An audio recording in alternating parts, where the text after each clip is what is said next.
Nous allons voir aujourd'hui ce qu'est la tonalité comique. Allez, c'est parti. Tout d'abord, faisons un peu d'histoire.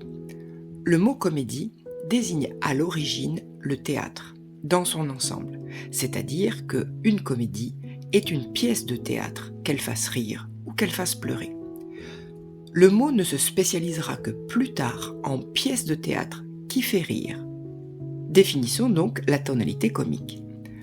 La tonalité comique est la tonalité d'un texte, c'est-à-dire la façon dont le texte est écrit, qui va permettre donc de provoquer le rire du lecteur ou du spectateur en présentant des situations inattendues ou en décalage avec ce qu'il est normal d'attendre. Quel est le but de la tonalité comique ? Le but est évidemment de provoquer le rire. Cependant, ce but initial peut se doubler d'un but secondaire qui est de dénoncer les travers, c'est-à-dire les défauts de la société. Mais alors, comment l'analyser ? Pour analyser la tonalité comique, il faut repérer les 4 grands types de comique que l'on peut trouver dans un texte.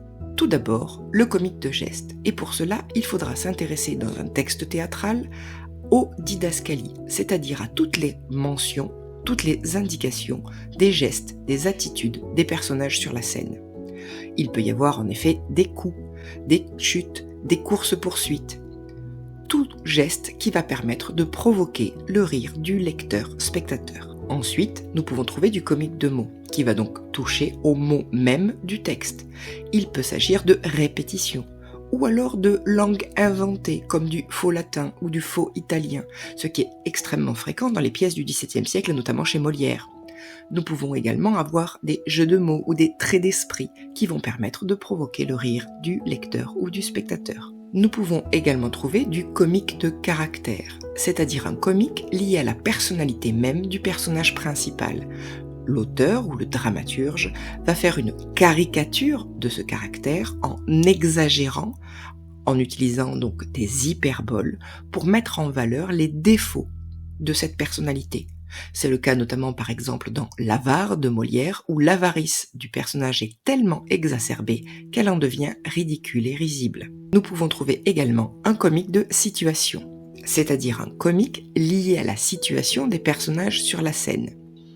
Il peut s'agir de quiproquos, c'est-à-dire de malentendus, ou de coups de théâtre, de retournement de situation, c'est-à-dire qu'une information nouvelle va venir transformer la situation dans laquelle se trouvaient les personnages et dénouer en général le conflit qui les opposait. Il peut s'agir également de personnages cachés, c'est-à-dire de personnages qui sont dissimulés à la vue de certains autres personnages et vont permettre de dévoiler la vérité d'un caractère ou des informations qui étaient jusqu'alors tenues secrètes. Si vous avez tout compris, vous pouvez maintenant aller voir les autres vidéos sur les notions du roman, de la poésie ou du théâtre. Allez, à bientôt!